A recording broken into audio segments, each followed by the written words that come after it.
जय हिंद साथियों। अगर आपको एसएससी जीडी की परीक्षा से डर लग रहा है, आपकी तैयारी कम है या बिल्कुल नहीं है, तो मैं कहूंगा आज की इस वीडियो के साथियों जो टॉप लेवल के क्वेश्चंस है ये आपको जरूर देखना चाहिए। ये आपके अंदर एक कॉन्फिडेंस साथियों पैदा करेंगे और आप कहोगे कि भाई पेपर मैं भी पास कर सकता हूं। यानी कि बहुत कठिन से कठिन कॉन्सेप्ट को साथियों मैं बहुत आसान तरीके से आपके सामने पेश करूंगा और आप देखिएगा साथियों के चारों विषयों का निचोड़ हम लोग देखेंगे। जो मैथ और रीजनिंग के क्वेश्चन है ये बहुत अच्छे क्वेश्चन है और हिंदी के साथियों वो क्वेश्चंस लिए हैं जो बार बार आपकी परीक्षाओं में पूछे जाते हैं साथियों, रिपीट होते हैं।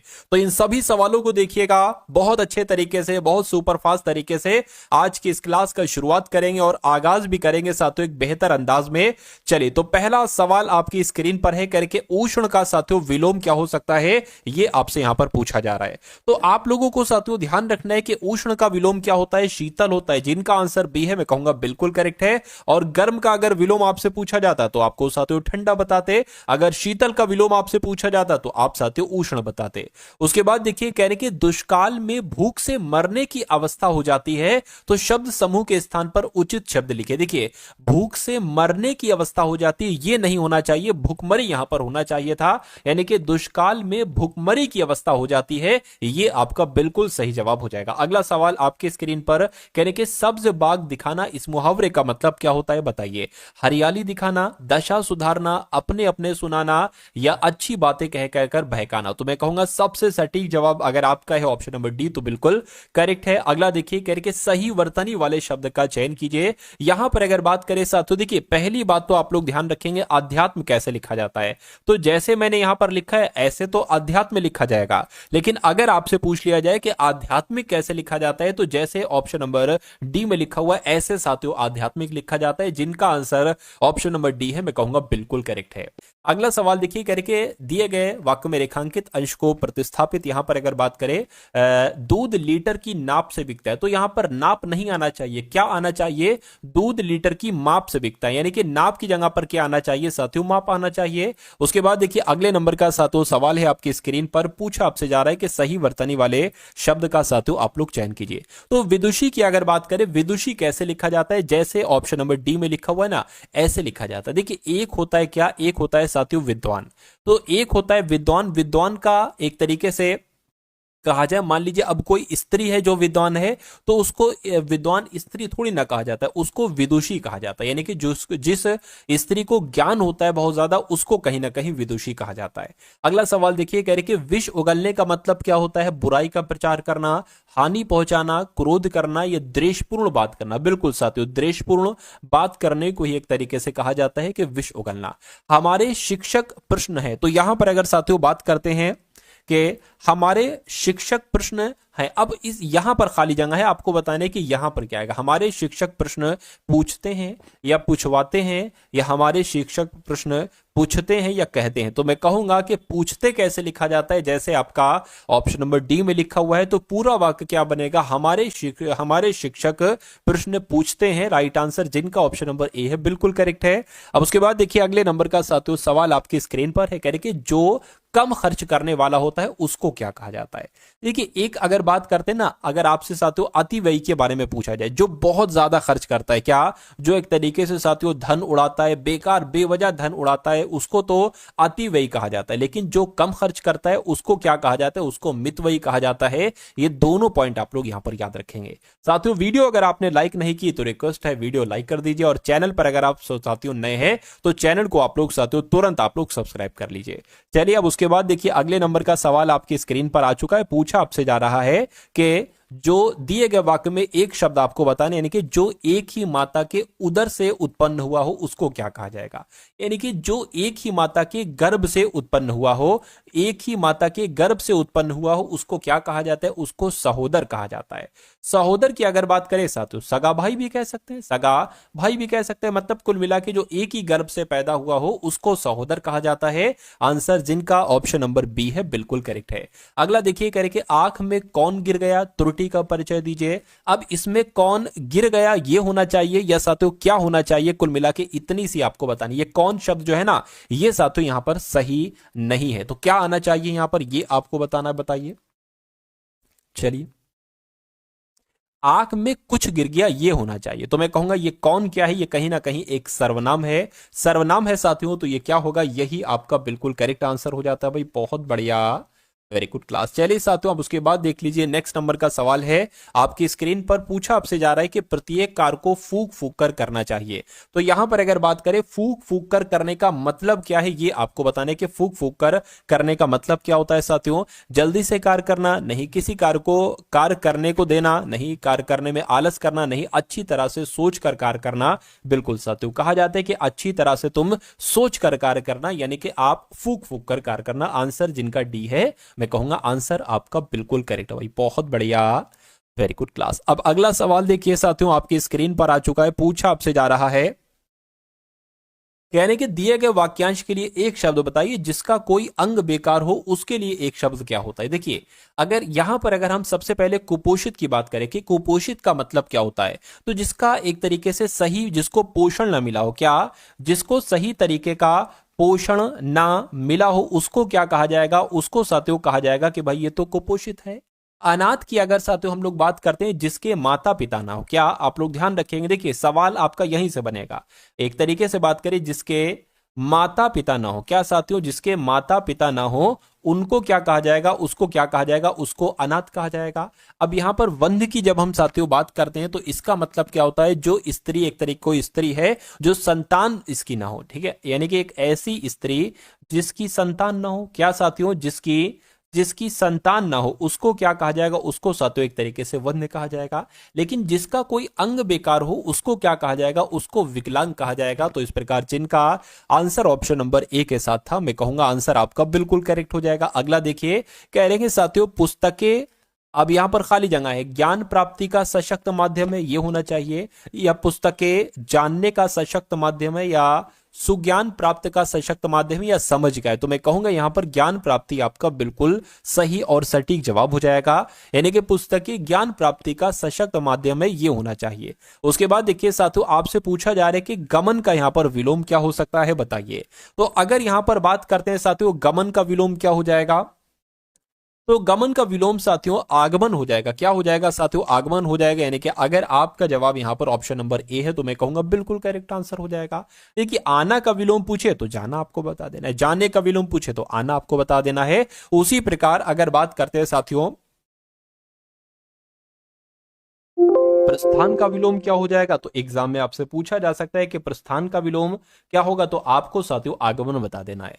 अब उसके बाद देखते हैं नेक्स्ट नंबर का सवाल है, क्या कहा जा रहा है, कुछ इसमें नहीं है साथियों, कह रहे कि आज से उसका लक्ष्य केवल विद्या प्राप्ति होगी। तो इसमें कहीं कहीं ना कहीं कुछ दिक्कत है। तो केवल विद्या प्राप्ति होगी, इसकी जगह पर क्या आना चाहिए, मात्र विद्या प्राप्ति होगी, ये आना चाहिए, या आज से उसका लक्ष्य शेष विद्या प्राप्ति होगी, ये आना चाहिए। मैं कहूंगा नहीं, क्या किसी बदलाव की आवश्यकता नहीं भाई, बदलाव की आवश्यकता तो है, केवल विद्या प्राप्ति होगा, ठीक, ये होना चाहिए। अगर साथियों इसको हम हटा दें तो ये हमारा बिल्कुल सही बन जाएगा, यानी कि आज से उसका लक्ष्य केवल विद्या प्राप्ति होगा, ये होना चाहिए। आंसर आपका ऑप्शन नंबर डी के साथ जाएगा। अब अगला सवाल साथियों आपकी स्क्रीन पर है, कहा जा रहा है कि सूखा पड़ने का कारण इस बार फसल कम है। देखिए, यहां पर अगर बात करें सूखा पड़ना, बिल्कुल सही लिखा है, सूखा पड़ने का कारण सही लिखा है, इस बार फसल कम है, फसल कम हुई है, ये होना चाहिए। क्या, फसल कम हुई है, यानी कि सूखा पड़ने का कारण इस बार फसल कम हुई है, ये होना चाहिए। यानी कि दिक्कत 3 में है, और 3 कहां पर है, ऑप्शन नंबर सी में है। तो यही आपका बिल्कुल सही जवाब हो जाता भाई। बहुत बढ़िया, वेरी गुड क्लास। अगला सवाल आपकी स्क्रीन पर है, पूछा आपसे जा रहा है कि वानर का समानार्थी शब्द इसमें से क्या हो सकता है, साथियों बताइए। जब हम यहां पर बात करते हैं वानर की, तो वानर का मतलब पता क्या होता है, वानर का मतलब यानी कि बंदर को साथियों वानर कहा जाता है। अच्छा, और क्या कहा जाता है साथियों, बंदर को कपी भी कहा जाता है, बंदर को कपी भी कहा जाता है, और बंदर को कपीश भी कहा जाता है, ये पूछे जा सकते हैं आपसे, इसलिए ध्यान रखिएगा। उसके अलावा साथियों मरकट भी कहा जाता है बंदर को, ठीक है। यानी कि आंसर आपका क्या जाएगा, वानर का समानार्थी शब्द क्या होगा, कपी हो जाएगा। ये बात क्लियर है, बिल्कुल क्लियर है। अच्छा, यहां पर मधुकर का अगर आपसे पर्यायवाची पूछ ले, समानार्थी पूछ ले, तो मधुकर का मतलब क्या होता है, मधुकर साथियों भौरे को कहा जाता है। किसको कहा जाता है, भौरा को कहा जाता है। उसके अलावा अगर मधुकर की बात करें तो मधुप भी कहा जाता है, मधुकर कह लो या साथियों मधुप कह लो, ठीक है, मधुप कह लो या साथियों मिलिंद कह लो, ठीक है। मिलिंद भी कह सकते हैं, इसको हम लोग मिलिंद भी कह सकते हैं। उसके अलावा अगर बात करते हैं गज का मतलब क्या होता है, तो गज एक तरीके से किसे कहा जाता है साथियों, हाथी को कहा जाता है। गज किसे कहा जाता है, हाथी को कहा जाता है। हाथी की अगर बात करें तो हाथी को हस्ती भी कहा जाता है और हाथी को साथियों गजेंद्र भी कहा जाता है। क्या कहा जाता है साथियों, हाथी को गजेंद्र भी कहा जाता है और हाथी को गयंद भी कहा जाता है। ये जानकारी आप लोग ध्यान रखेंगे, ठीक है ना। चलिए अब यहां पर अगर बात करते हैं ये मनुष्य का मतलब क्या होता है, देखिए मनुष्य की जब हम बात करते हैं मां से मनुष्य, मां से मनुष्य, यानी कि मनुष्य का मतलब होता मनुष्य का मतलब होता है साथियों मनुष्य।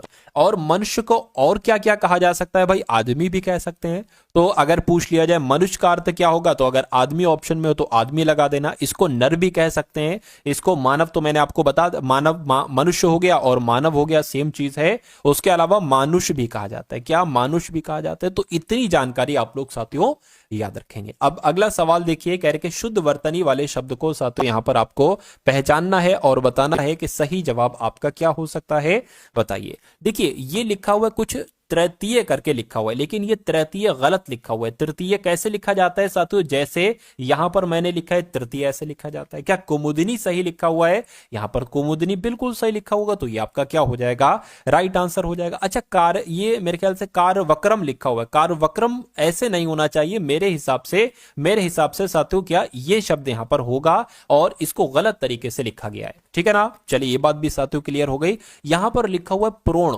प्रोण शब्द नहीं होता है साथियों, कौन सा शब्द होता है, प्रोण शब्द होता है। प्रोण शब्द होता है, औ की मात्रा लगेगी। तो कुल मिला के इस सवाल का जवाब आपका अगर है ऑप्शन नंबर बी के साथ, तो मैं कहूंगा आंसर आपका बिल्कुल करेक्ट है।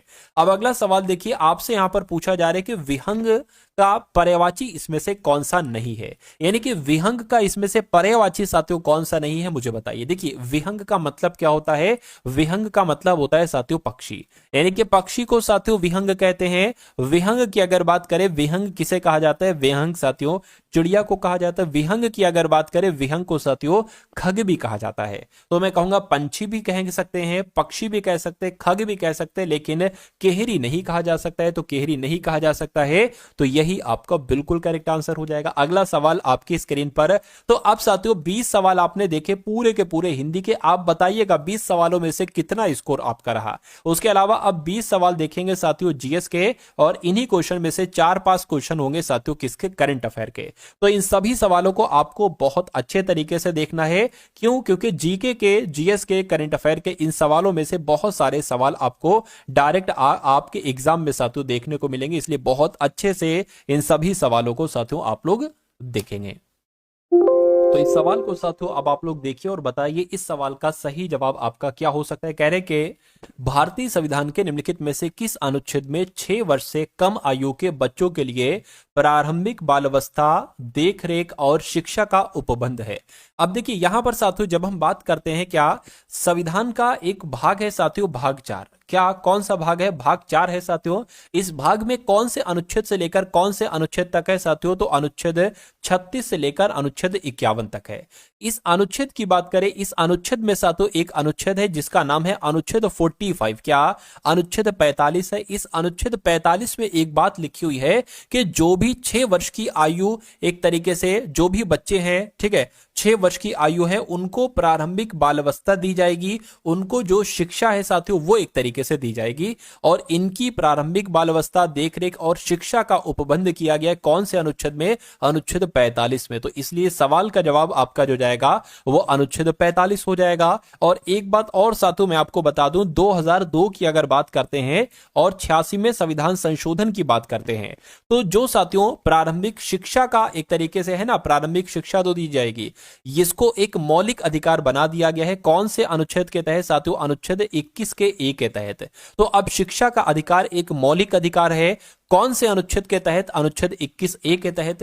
ये कब किया गया था, 2002 में किया गया था। कौन से संविधान संशोधन के तहत ये किया गया था, 86वें संविधान संशोधन के तहत ये किया गया था। ये आप सभी लोगों को मालूम होना चाहिए, ठीक है ना। चलिए अगला सवाल देखिए आपकी स्क्रीन पर है। कहा जा रहा है कि ओलिवर ट्विस्ट उपन्यास के लेखक कौन है। तो इस उपन्यास के लेखक कौन है, चार्ल्स डिकेंस इनका नाम है, और ये इस उपन्यास के लेखक हैं ओलिवर ट्विस्ट जिसका नाम है। उसके बाद देखिए अगला सवाल है, कह रहे पोटेशियम का रासायनिक प्रतीक क्या है। अब देखिए, पोटेशियम का अलग रासायनिक प्रतीक है, फास्फोरस का अलग है, कैल्शियम का अलग है, लिथियम का अलग है, ऐसे सबके अलग अलग होते हैं। तो अगर आपसे पूछा जाए पोटेशियम का रासायनिक प्रतीक क्या है, तो आपको साथियों के बताना है, के बताना है साथियों, आपको के बताना है। जब हम यहां पर बात करते हैं पी किसका रासायनिक प्रतीक है, तो फास्फोरस का है। किसका साथियों, आप लोग ध्यान रखेंगे, फास्फोरस का रासायनिक प्रतीक क्या है, पी, आप लोग ध्यान रखेंगे। अगर सी की जब हम बात करते हैं तो ये कैल्शियम का है। किसका साथियों, अगर आपसे पूछा जाए कि कैल्शियम का रासायनिक प्रतीक क्या है, तो आपको सी बताना है।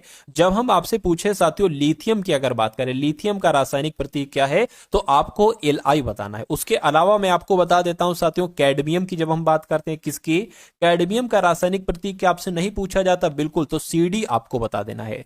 तांबे का भी साथियों पूछा जाता है कि तांबे का रासायनिक प्रतीक क्या है, तो आपको साथियों Cu बता देना है। चलिए अब उसके बाद देखिए अगले नंबर का सवाल है, करंट अफेयर का सवाल है। पूछा आपसे जा रहा है कि जून 2024 में संयुक्त राष्ट्र सतत विकास समाधान नेटवर्क द्वारा जारी सतत विकास रिपोर्ट 2024 में भारत को कौन सा स्थान मिला है, यह आपसे यहां पर पूछा जा रहा है।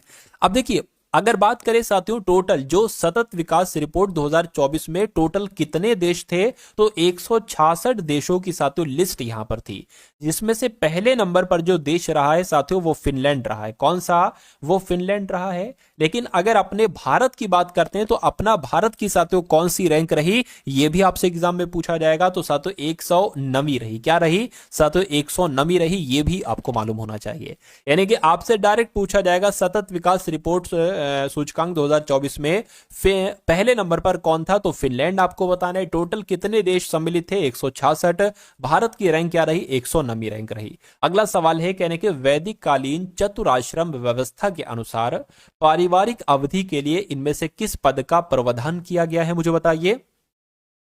अब देखिए यहां पर एक शब्द आया है पारिवारिक अवधि के लिए। तो जब हम साथियों बात करते हैं पारिवारिक अवधि के लिए, देखिए पारिवारिक अवधि के लिए संन्यास का थोड़ी ना प्रावधान किया जाएगा, ना ब्रह्मचर्य का किया जाएगा, वानप्रस्थ का भी नहीं किया जाएगा, गृहस्थ का किया जाएगा। तो मैं कहूंगा, क्योंकि साथियों जब कोई बच्चा पैदा होता है तो उसके एक तरीके से, ठीक है, उसको सबसे पहले एक तरीके से क्या दिया जाता है, आश्रम होते हैं साथियों, आश्रम।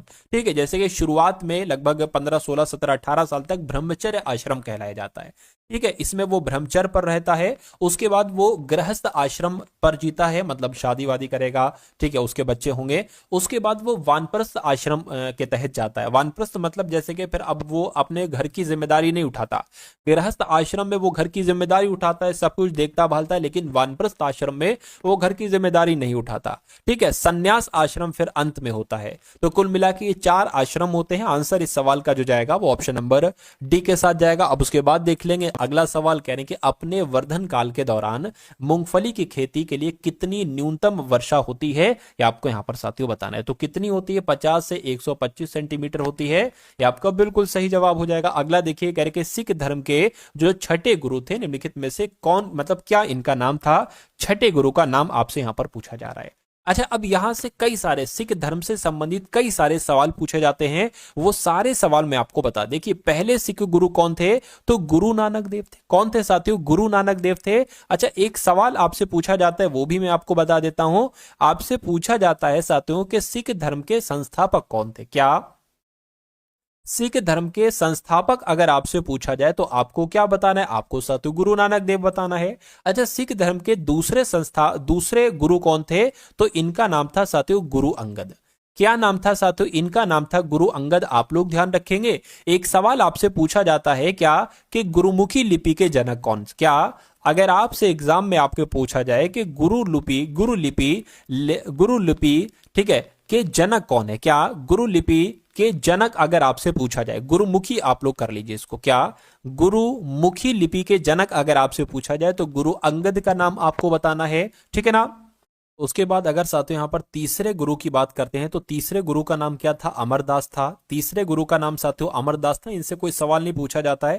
ठीक है, चौथे गुरु का नाम क्या था साथियों, रामदास था। इनसे एक सवाल पूछा जाता है कि अमृतसर के संस्थापक कौन थे। कौन साथियों, क्या सवाल पूछा जाएगा कि अमृतसर के संस्थापक आपसे पूछा जाएगा तो आपको क्या बता देना, आपको साथियों रामदास का यानी कि गुरु रामदास का नाम बता देना है। उसके अलावा अगर बात करते हैं साथियों पांचवें गुरु कौन थे, अर्जुन देव थे। और तीसरे छठे गुरु कौन थे साथियों, ठीक है, छठे गुरु की यहां पर बात कर लेते हैं हम लोग, कौन थे, हरगोविंद थे। कौन थे साथियों, हरगोविंद की जब हम बात करते हैं तो हरगोविंद ही ये आपके छठे गुरु थे, तो इसलिए सवाल का जवाब आपका ऑप्शन नंबर बी के साथ जाएगा।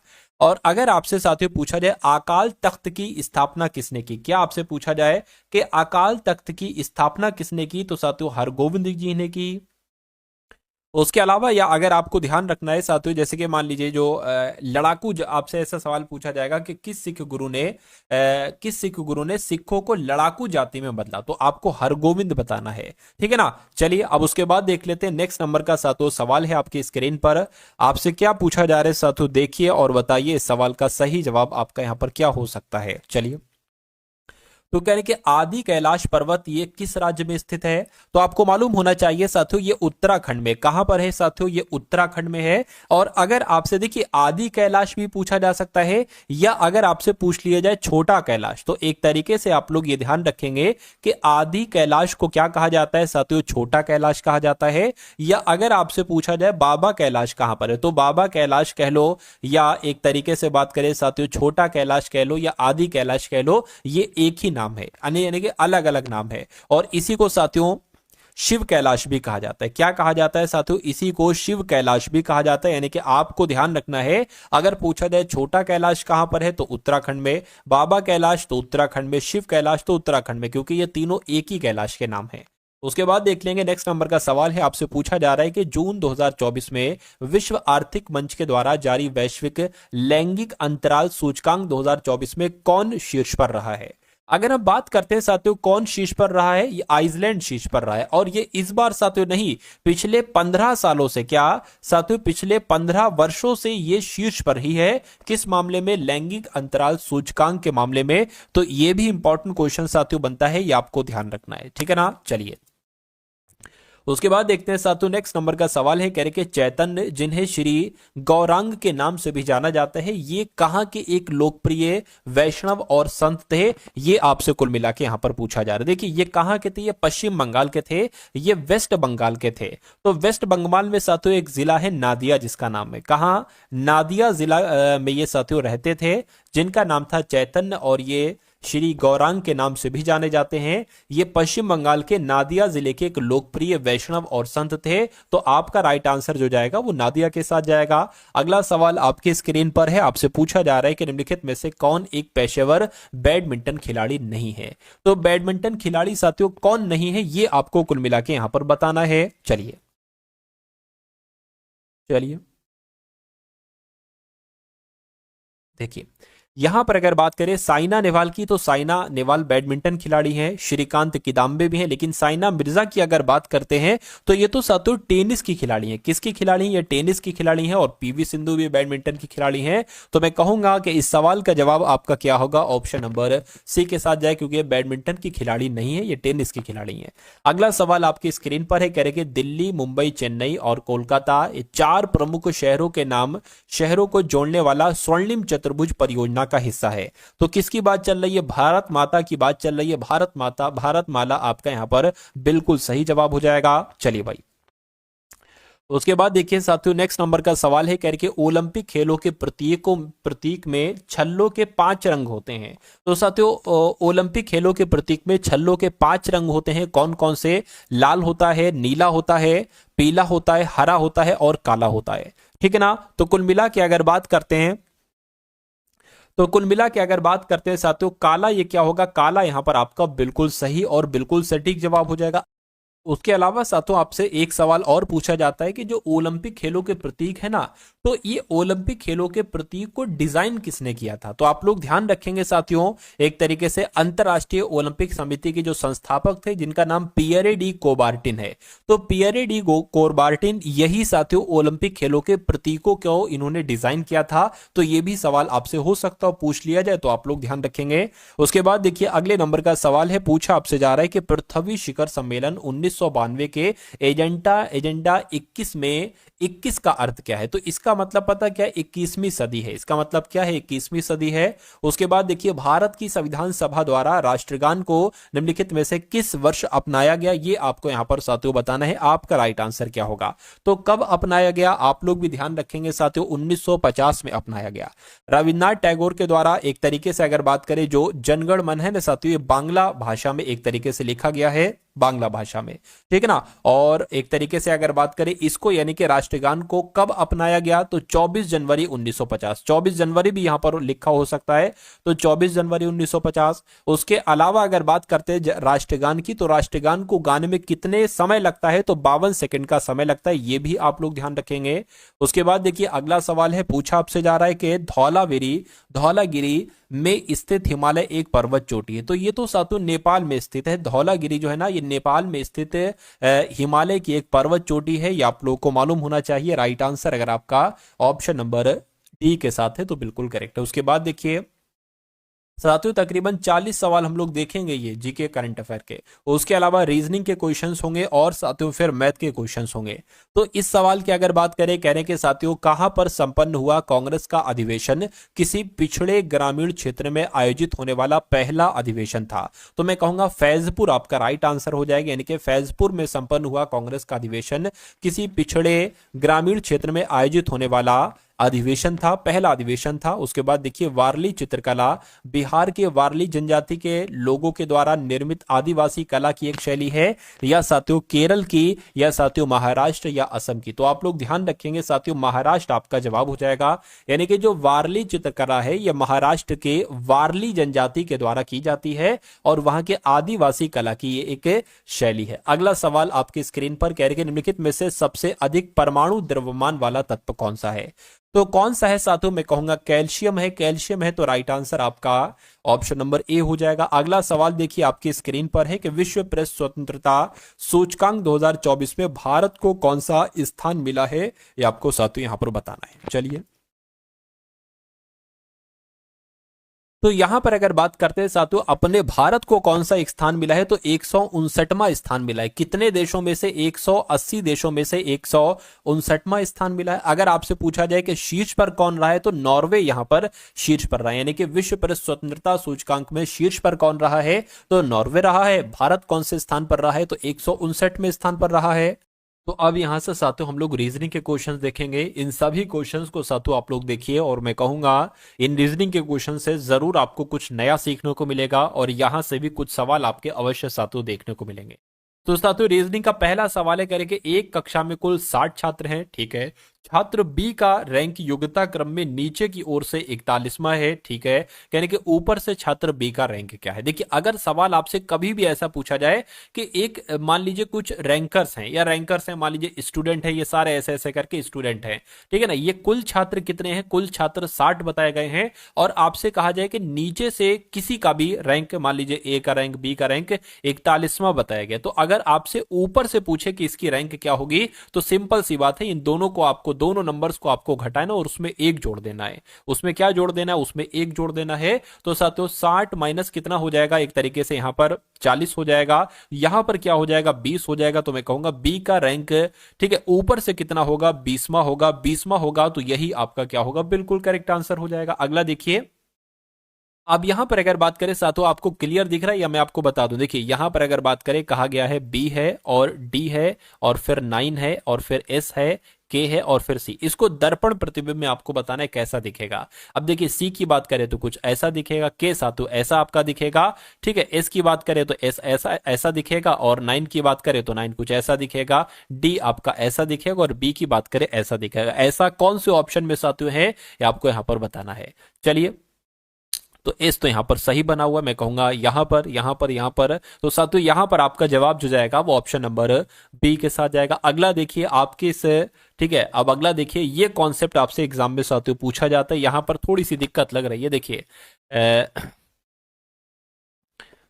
दिक्कत है साथियों, मैं आपको यहां पर समझा देता हूं। देखिए साथियों सबसे पहले क्या है, के है और फिर एक तरीके से बीच में खाली जगह होना चाहिए, तो खाली जगह है, और फिर साथियों क्या आ जाएगा, फिर टी आ जाएगा, फिर खाली जगह आ जाएगा, और फिर एस टी के एम आ जाएगा। क्या, एस टी और के एम आ जाएगा, एस टी के एम आ जाएगा, ठीक है, एस टी के एम आ जाएगा, एस टी के एम आ गया।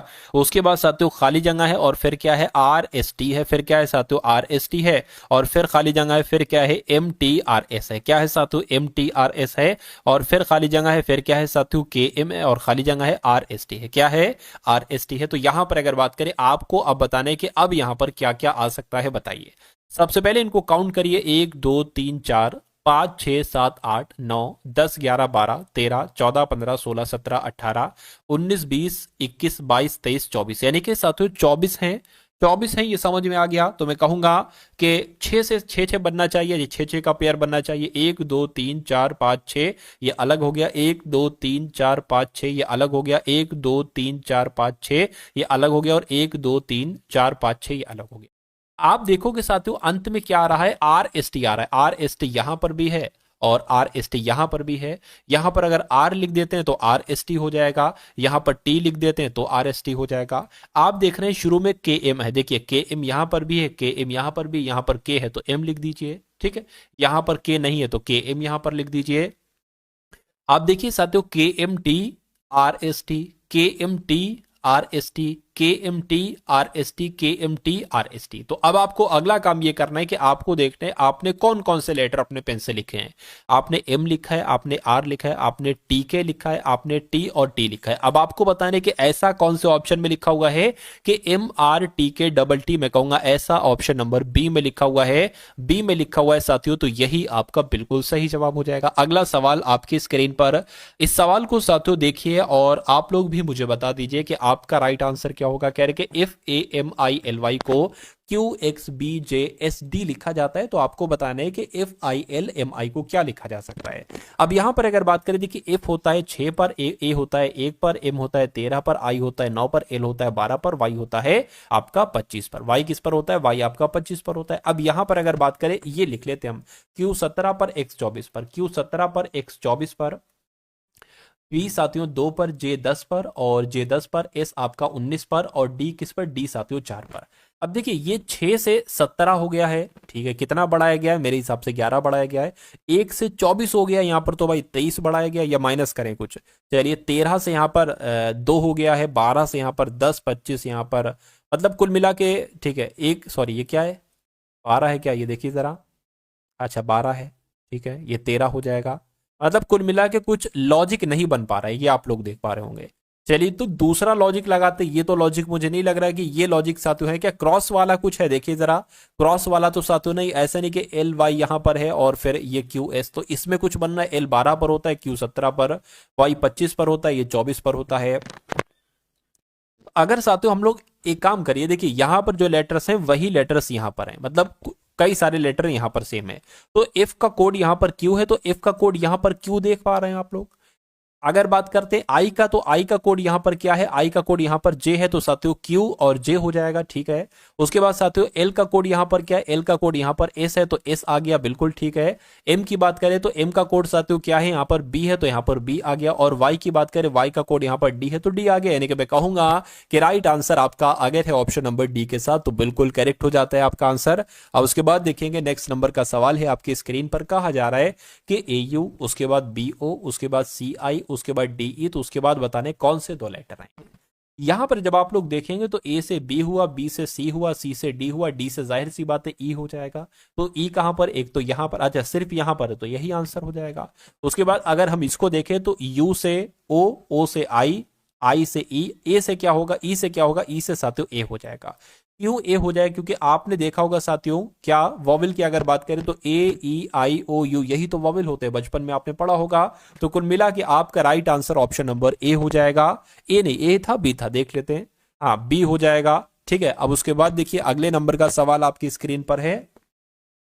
क्या कहा जा रहा है, कह रहे कि एक पंक्ति में मानसी बाईं ओर से 29वें स्थान पर है और दाईं ओर से 31वें स्थान पर है। यानी कि एक पंक्ति है साथियों, अगर मानसी की हम बात करते हैं, मानसी की अगर हम बात करते हैं तो कहना है एक मानसी जो है ना, ये बाईं ओर से 29वें स्थान पर है, और अगर इधर से इसको काउंट किया जाता है तो 33वें स्थान पर है। पंक्ति में कुल कितने लोग हैं, तो साथियों इन दोनों नंबर्स को जोड़कर आपस में 1 घटा दो, इन दोनों नंबर्स को जोड़कर आपस में 1 घटा दो, आपका आंसर आ जाएगा। यानी कि 33 + 28 कितना होता है, तो मैं कहूंगा साथियों 61 होता है। क्या 61 आंसर होगा, मैं कहूंगा बिल्कुल। पंक्ति में कितने विद्यार्थी हैं साथियों, 61 विद्यार्थी हैं, राइट आंसर आपका ए हो जाएगा।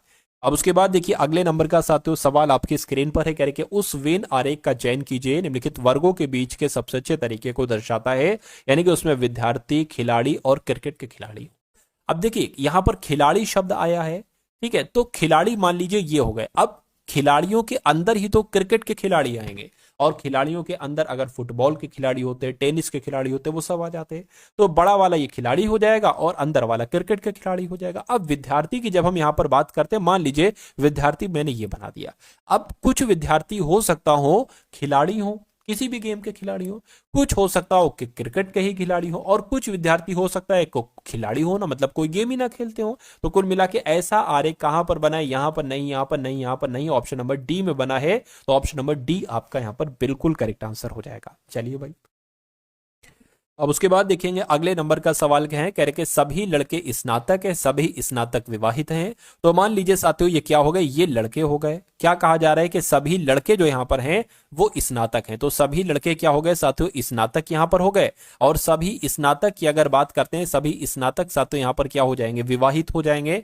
तो अब निष्कर्ष पढ़िए और मुझे बताइए कि कौन सा निष्कर्ष सही है, कौन सा गलत है। करके सभी लड़के विवाहित है, बिल्कुल सभी लड़के विवाहित हैं, ये बात बिल्कुल सही है। उसके बाद कह रहे कि सभी स्नातक विवाहित हैं, बिल्कुल सभी स्नातक भी विवाहित हैं, तो ये बात भी बिल्कुल सही है। यानी कि ऐसा कहां लिखा है कि दोनों निष्कर्ष सही है, ऐसा निष्कर्ष ऑप्शन नंबर ए में लिखा हुआ है कि निष्कर्ष 1 और 2 दोनों अनुसरण करते हैं। राइट आंसर आपका ए हो जाता है। अगला देखिए, अब यहां पर अगर बात करें करके गणितीय चिन्हों के उस सही संयोजन का चयन करें जो @ संकेतों के स्थान पर क्रमिक रूप से आ सकता है और दिए गए समीकरण को संतुलित कर सकता है।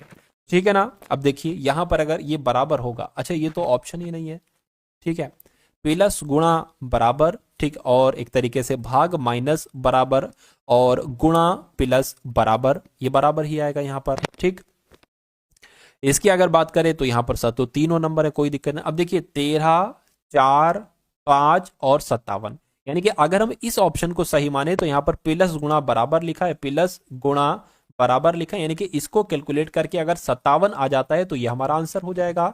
4 पंजे 20, 20 और 13 57 नहीं होते, ये आंसर नहीं हो सकता। उसके बाद दूसरा देखते हैं 13, 4, 5 और 57, यहां पर भाग और माइनस और बराबर है। तो अगर 13 की भाग 4 से करोगे, उसमें 5 घटाओगे तो 57 थोड़ी ना आएगा, ये भी फ्लॉप हो जाएगा। 13, 4, 5, 57, इसकी अगर बात करें तो यहां पर साथियों गुणा आ जाएगा, प्लस आ जाएगा, सी वाले को चेक कर रहे हैं साथियों, और ये बराबर आ जाएगा। 13 चौक कितने हो जाएंगे, 13 चौक से 13 पंजे 65, 13 चौक कितने हो जाएंगे साथियों, 52 हो जाएंगे। 52 और 5 कितने हो जाएंगे, 57 हो जाएंगे। तो ये आपका साथियों बराबर हो गया। मैं कहूंगा राइट आंसर आपका जो जाएगा वो ऑप्शन नंबर सी के साथ जाएगा, और जिनका आंसर यहां पर ऑप्शन नंबर सी है बिल्कुल करेक्ट है। अगला सवाल देखेंगे साथियों आप लोग। उसके बाद देखिए अगले नंबर का साथियों सवाल है, कह रहे कि 72 विद्यार्थियों की कक्षा में, ये साथियों यहां पर 72 है, तो 72 विद्यार्थियों की कक्षा में लड़कों की संख्या की अगर बात करें और लड़कियों की संख्या की अगर बात करें तो 2 गुनी है। बहुत ध्यान से समझिएगा साथियों, लड़कों की संख्या लड़कियों की संख्या की 2 गुनी है, यानी कि लड़के डबल हैं तो लड़कियां सिंगल हैं। तो साथियों मान लेते हैं ये क्या हो गए, ये बॉयज हो गए, और अगर बात करें गर्ल्स की तो साथियों क्या हुई, गर्ल्स हो गई। यानी कि अगर गर्ल्स x हैं, 1x हैं, तो बॉयज क्या है साथियों, बॉयज इनके डबल हैं, यानी कि 2x होंगे। और कहा जा रहा है कि लड़कों की संख्या क्या है, यानी कि 2x का मान आपको बताना है।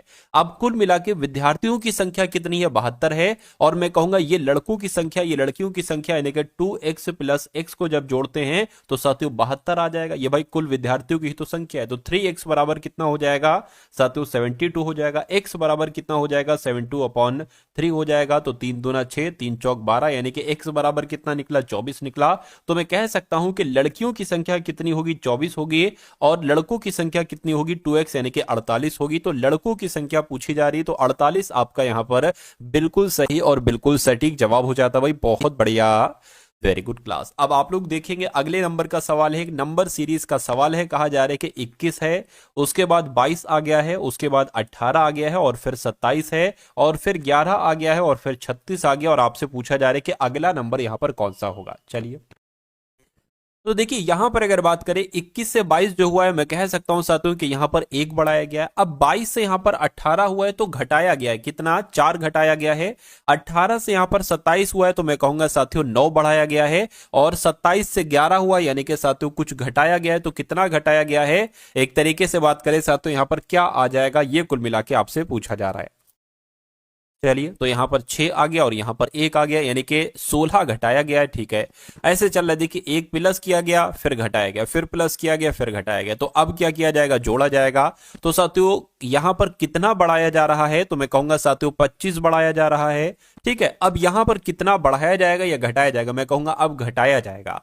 तो एक काम ये देखिए साथियों, ये है 1, ये है 4, ये 9, ये 16, ये 25। क्या आपको नहीं लग रहा है ये 5 का स्क्वायर है? देखिए, ये 1 का स्क्वायर मान लिया, ये 2 का स्क्वायर, ये 3 का स्क्वायर, ये 4 का स्क्वायर, ये 5 का स्क्वायर, तो 6 का स्क्वायर यहां पर आ जाएगा। यानी कि यहां पर साथियों 36 आ जाएगा। और 36 की अगर बात करें तो घटेगा, तो 36 में से 36 जाएगा, यानी कि शून्य बचेगा। और शून्य कौन से ऑप्शन में है, ऑप्शन नंबर बी वाले में है। तो इस प्रकार आपका सही जवाब अगर आया है ऑप्शन नंबर बी, तो बिल्कुल सही हो जाता है। अगला सवाल देखिए आपकी स्क्रीन पर है, देखिए कहा जा रहा है कि उस विकल्प का चयन कीजिए जो तीसरी संख्या से उसी प्रकार संबंधित है जिस प्रकार दूसरी संख्या पहली संख्या से संबंधित है। यानी कि जैसे यहां पर 234 से 171 बनाया गया, वैसे आपको बताने के 2525 से यहां पर क्या बनाया जा सकता है। साथियों बताइए, अगर यहां पर हम लोग बात करें साथियों, देखिए इसमें अगर डिफरेंस वगैरह की बात करेंगे, फिर इसमें डिफरेंस की बात करेंगे, तो मेरे हिसाब से काम नहीं चल पाएगा। अगर हम बात करते इन सबको अगर हम टोटल कर लेते हैं, यानी कि 2 + 3 + 4 कितना निकलता है साथियों, मैं कहूंगा 9 निकलता है। अच्छा, इसका भी टोटल कितना निकल रहा है, 9 निकल रहा है। तो ऐसा तो नहीं साथियों, यही लॉजिक लगाओ। जैसे कि यहां पर 5 2 7, 7 3 10, यानी कि 15 निकल रहा है। तो जिस ऑप्शन का टोटल 15 निकल रहा होगा वो हमारा आंसर हो जाएगा। 4 और 4 8, 8 और 1 आपका 9, 9 6 कितना हो जाएगा, 15 हो जाएगा। देखिए और देखिए, 8 8 16, 16 ये तो फिर ज्यादा हो रहा है भाई साहब। ठीक है, 9 3 12, 12 और ये भी ज्यादा हो रहा है। ठीक है, 8 7 15 ये भी ज्यादा हो रहा है। मैं कहूंगा इसका टोटल 15 है। तो किस ऑप्शन का टोटल 15 है, ऑप्शन नंबर ए वाले का 15 है। तो यही आपका बिल्कुल सही और बिल्कुल सटीक जवाब हो जाएगा भाई। बहुत बढ़िया, वेरी गुड क्लास। अब यहां पर साथियों अगर बात करें, अब आपके सामने मैथ के यहां पर क्वेश्चन शुरू हो चुके हैं। तो इन सभी सवालों को बहुत अच्छे तरीके से आप लोग देखिए। एक वस्तु को 340 में बेचने पर एक व्यापारी को 20% की हानि होती है। 15% का लाभ प्राप्त करने के लिए इसको कितने रुपए में बेचा जाना चाहिए। तो यहां पर अगर बात करें, एक व्यक्ति को 340 रुपए में बेचने पर एक व्यापारी को 20% की हानि होती है। देखिए 20% की हानि होती है, यानी कि वो इसको 80% में बेचता है। ठीक है, अगर कोई हानि नहीं होगी तो वो 100% में बेचेगा। अगर उसको 10% का प्रॉफिट होगा तो वो 110% में बेचेगा। अगर उसको 20% का प्रॉफिट होगा तो वो 120% में बेचेगा। अगर उसको 10% की एक तरीके से नुकसान होगा तो वो 90% में बेचेगा। उसी प्रकार यहां लिखा है कि 20% की हानि होती है, 20% का नुकसान होता है तो वो 80% में बेचेगा। तो 80% में बेचता है तो वो 340 रुपए की बिकती है, 340 रुपए की। अब अगर आपसे यह पूछा जाता है कि क्रय मूल्य बताइए, अगर आपसे पूछा जाता है कि एक वस्तु को 340 रुपए में बेचने पर एक व्यापारी को 20% की हानि होती है, तो इसका क्रय मूल्य क्या है, यानी कि एक ऐसा मूल्य जिस पर बेचने पर ना तो फायदा होगा ना हानि होगी। एक तरीके से कहा जाए क्रय मूल्य 100% होता है। तो इसका 100% आप पता कैसे निकालेंगे साथियों, 340 ये नीचे आ जाएगा, ये 1% की वैल्यू हो गई। अब 100% की वैल्यू निकालना है तो इसकी गुणा 100 से कर देंगे, क्रय मूल्य निकाल लेंगे। लेकिन सवाल में कहा गया है कि 15% लाभ प्राप्त करने के लिए इसको कितने रुपए में बेचा जाना चाहिए। 15% का लाभ प्राप्त करना है तो इसको 115% में बेचा जाना चाहिए। अब हम इसको 100% में थोड़ी ना निकालेंगे साथों, अब हम इसको 115% की वैल्यू निकालेंगे। तो इसको आप गुणा कर दीजिए 115 से, हो गया काम। अब इसको कैलकुलेट कर लीजिए, 0 से 0 कैंसिल हो जाएगा।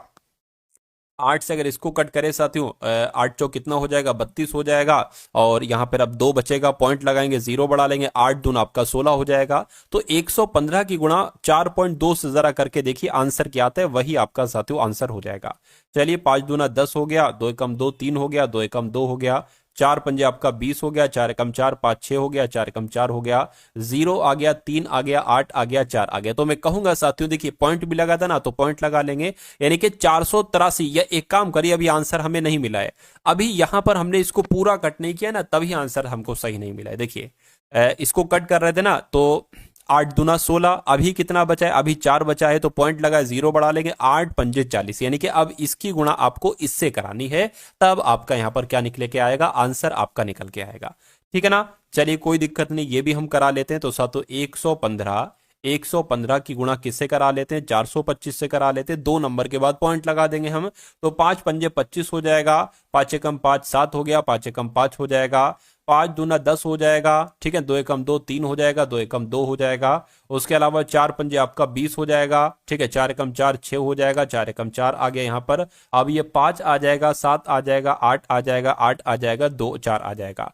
2 नंबर के बाद पॉइंट था, 2 नंबर के बाद हमने पॉइंट लगा दिया, तो साथियों 488.75 कहां पर लिखा हुआ है? ऑप्शन नंबर सी में लिखा हुआ है। तो समझ गए साथियों आपको क्या करना है? सवाल में कुछ नहीं है। अरे भाई 80% की वैल्यू 340, तो आपको 115% की वैल्यू निकाल लेना है। उसके बाद देखिए नेक्स्ट नंबर का सातों सवाल आपके स्क्रीन पर है, इस सवाल को देखिए और बताइए सही जवाब।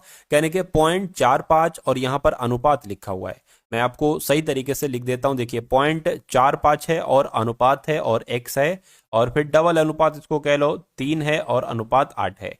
अब इसका मतलब पता क्या होता है? इसका मतलब और इसका मतलब क्या होता है? 45.45 बटे x, इसको हम लोग लिख सकते हैं। तो 0.45 बटे x और ये बराबर आ जाएगा, और 3 बटे 8 ये हो जाएगा, ठीक है ना। तो अब x का मान इसमें पूछा जा रहा है, x का मान क्या होगा? देखिए x की गुणा इधर हो जाएगी, एक काम करिए 8 की गुणा इससे, बराबर है तो क्रॉस मल्टीप्लाई होती है, इसकी इससे और इसकी इससे, तो इसकी इससे होगी, यानी कि 4.45 इंटू 8 हो जाएगा, ठीक है ना। और ये 3 नीचे आ जाएगा, ये आ जाएगा, और x जो है ना वो उधर चला जाएगा। तो इसको कैलकुलेट कर लीजिए, इस पॉइंट को हटाएंगे, 0 बढ़ा लेंगे यहां पर, ठीक है ना।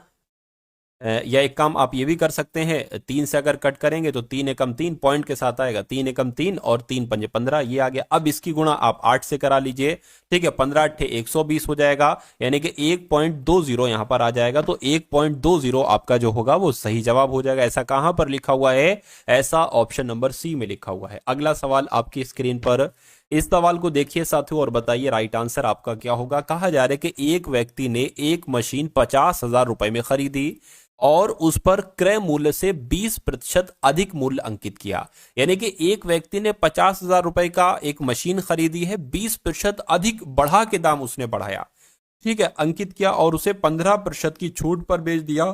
तो बताइए इसमें लाभ होगा या हानि होगी? लाभ होगा तो कितना, हानि होगी तो कितना? देखिए सिंपल सी चीज है, 50,000 रुपए की एक मशीन है, इसने क्या किया, ठीक, अभी ये 100% वैल्यू, इसने अगर इसका 20% हम निकालें, कि अगर हम इसमें 20% निकालें, तो एक काम तो आप ये कर सकते हो, 20/100 लगा सकते हो, फिर जो वैल्यू आए उसको प्लस करना होगा 50,000 में, या डायरेक्ट आप इसकी 120% वैल्यू निकाल लो, ठीक है ना। तो ये 50,000 से ऊपर आपकी आएगी, इस 2 जीरो से ये 2 जीरो कैंसिल हो जाएंगे, 12 पंजे 60 हो जाएगा, यानी कि 60,000 यहां पर आ जाएगा। तो कहने का मतलब है 50,000 में खरीदा था और 20% अधिक मूल्य उसने अंकित किया, यानी कि 60,000 रुपए उसने अंकित किया उस चीज पर। अब कह रहे हैं कि इस 60,000 पर उसने छूट भी दे दी है, कितनी छूट दे दी है? 15% की छूट दे दी है। तो ये साथियों जब छूट दी जाएगी तो वो 85% में बेची जाएगी। तो आपको बताना है लाभ क्या है, ये चीज ध्यान रखिएगा। 50,000 में खरीदा था, अब देखिएगा लाभ होगा हानि होगी। 2 जीरो से 2 जीरो कैंसिल, 85 की गुणा साथियों 6 से करा दीजिए, 6 पंजे आपका 30 हो जाएगा, 6 छंग 36, 6 सत्ते 42, 6 48, 48 और 3 51 हो जाएगा। 2 जीरो थे ना, तो 2 जीरो यहां पर आ गए। तो 50,000 में खरीदी थी, 51,000 में साथियों वो वस्तु जा रही है। तो मैं कहूंगा सीधा सीधा कितना, 1,000 का प्रॉफिट हो रहा है। तो प्रॉफिट हो रहा है ना 1,000 का। अब इस 1,000 के प्रॉफिट को आपको प्रतिशत में बदलना है, इसलिए 100 से गुणा करेंगे और नीचे आपका क्रय मूल्य लिखना पड़ेगा। तो ये नीचे क्रय मूल्य लिख दिया। अब इन 4 जीरो से ये हमने 4 जीरो कैंसिल कर दिए। अब 10/5 हो गया, 5 एकम 5, 5 दूना 10 हो गया। मैं कहूंगा 2% का यहां पर प्रॉफिट होगा। तो कुल मिला के राइट आंसर अगर आपका है ऑप्शन नंबर डी के साथ, तो बिल्कुल करेक्ट हो जाता भाई। बहुत बढ़िया, वेरी गुड क्लास। अगला सवाल है आपकी स्क्रीन पर, इस सवाल को सही से मैं लिख दूं अगर आपको समझ में ना हो, मुझे तो सही दिख रहा है। देखिए 1/2 ऑफ है और सातों 1/3 है, -2/3 है और फिर से सातों यहां पर ऑफ आ गया है, और 4/5 है और फिर प्लस 4 भाग यहां पर 7 है, प्लस आपका 3 है और फिर से यहां पर ऑफ है और 7 भाग यहां पर 2 है। तो इसको आपको साथियों कैलकुलेट करना है। देखिए इस ऑफ का मतलब होता है गुणा, ठीक है ना, और भाग से पहले हम इसको ऑफ को सॉल्व करते हैं। अब इसका मतलब गुणा है तो ऊपर की ऊपर नीचे की नीचे गुणा, 1 एकम 1 और 2 तिया 6, तो ये 1/6 आ गया, माइनस ऑफ का मतलब गुणा है, ऊपर की ऊपर नीचे की नीचे गुणा कीजिए, 2 चौक 8 और नीचे क्या आ जाएगा, 3 पंजे 15 आ जाएगा। ठीक है ना, ये बात क्लियर है। अब प्लस देखिए 4/7 है, यानी कि 4/7 हो गया। अब प्लस इसको कैलकुलेट कीजिए, 7×3=21, यानी कि 21 और भाग है तो ये क्या हो गया, कोई दिक्कत ही नहीं। अब एक काम करिए साथियों, नीचे 6, 15, 7, 2 का एलसीएम आप देख लीजिए कितना होता है। तो इसका एलसीएम की अगर बात करते हैं, ये भी हम लोग यहाँ पर देख लेते कितना होता है। 2 से कट करें 2 3 6, 15 का 15, 7 का 7, 2 एकम 2, 3 से कट करें 3 एकम 3, 3 पंजे 15, ठीक है ना, 7 का 7, 1 का 1 हो गया। अब 5 से एक बार कट करना पड़ेगा, एक बार 7 से कट करना पड़ेगा। 7 पंजे 35, 35 तिया 105, 105 दुना कितना हो जाएगा, 210 हो जाएगा। तो 210 यहां पर साथियों आ जाएगा। ये बात क्लियर है। इसको मैं हटा देता हूं, इसको मैं हटा देता हूं साथियों। चलिए अब उसके बाद अगर बात करें, अब देखिए अब आपको क्या करना पड़ता है, अब आपको ये करना पड़ता है कि आप जो 210 है इसको आप किससे भाग करोगे साथियों, 6 से भाग करोगे और ऊपर वाले नंबर से गुणा करोगे। तो जब इसके भाग 6 से करेंगे तो देखिए 210 है तो 6 तिया आपका क्या हो जाएगा, 18 हो जाएगा, 3 जाएगा तो ये 30 हो जाएगा, 6 पंजे 30 हो जाएगा। और गुणा किससे करोगे, इस नंबर से करोगे, ठीक है। फिर माइनस है तो माइनस आपने लिख लिया। अब देखिए अब 15 की भाग 210 से करोगे तो 15 एकम 15 हो जाएगा। अब कितना जाएगा, 60 हो जाएगा। तो 15 चौक कितने हो जाएंगे साथियों, 60 हो जाएंगे। अब गुणा किससे करोगे, 8 से करोगे। अब प्लस है तो प्लस लिख दिया। अब 7 की भाग इससे करिए तो 7 तिया आपका 21 हो गया। अब गुणा किससे करोगे, 4 से करोगे। 2 से अगर करेंगे तो कितना आ जाएगा साथियों, अच्छा यहां पर प्लस आपका हो जाएगा, ऊपर लिख लेता हूं मैं। तो 2 एकम 2, 0, 2 पंजे 10 और इसकी गुणा किससे हो जाएगी, 21 से हो जाएगी। अब इसको और थोड़ा सॉल्व कर लो साथियों आप। 35 एकम कितना हो जाएगा, 35 हो जाएगा। माइनस एक तरीके से बात करते हैं यहां पर, देखिए इतनी बात अगर क्लियर हो गई है तो बहुत अच्छी बात है। अब उसके बाद अगर बात करते हैं 14 की गुणा 8 से, तो 14 अट्ठे 112 आपके हो जाएंगे। प्लस आपका 30 चौक कितना हो जाएगा, 30 चौक आपका साथियों एक तरीके से 120 हो जाएगा, ठीक है ना। उसके अलावा अगर बात करते हैं यहां पर प्लस आ जाएगा। और 105 की गुणा 21 से अगर हम करते हैं तो मैं करा देता हूं, 105 की गुणा 21 से करते हैं तो साथियों 2205 आता है। और नीचे क्या है साथियों, नीचे 210 है। तो अब आपको क्या करना है, इन सब को जोड़ घटा लेना है, जो भी मतलब यहां पर है। तो इसको साथियों मैं एक बार कर लेता हूं, ठीक है। अब यहां पर अगर साथियों बात करते हैं, एक काम ये करिए आप इनको जोड़ लीजिए। तो मैं इसको थोड़ा सा कैलकुलेटर का यूज कर लेता हूं, ठीक है। 2205 प्लस कितना आपका हो जाएगा, 120 हो जाएगा, ठीक है ना। 120 हो गया तो ये आपका कितना आ गया साथियों, 2325 आपका आ गया। और एक तरीके से अगर बात करते हैं, अब इसमें 35 जोड़ लीजिए। क्या जोड़ लीजिए साथियों, 35 जोड़ लीजिए। प्लस मैंने यहां पर 35 कर दिया और इसमें से घटा दीजिए 112। तो इसमें से अगर साथियों हम घटाएं 112 तो हमारे पास 2248 आ जाएगा। क्या आ जाएगा, 2248 आ जाएगा। देखिए ये काम तो आप कर लोगे ना, छोटा सा है।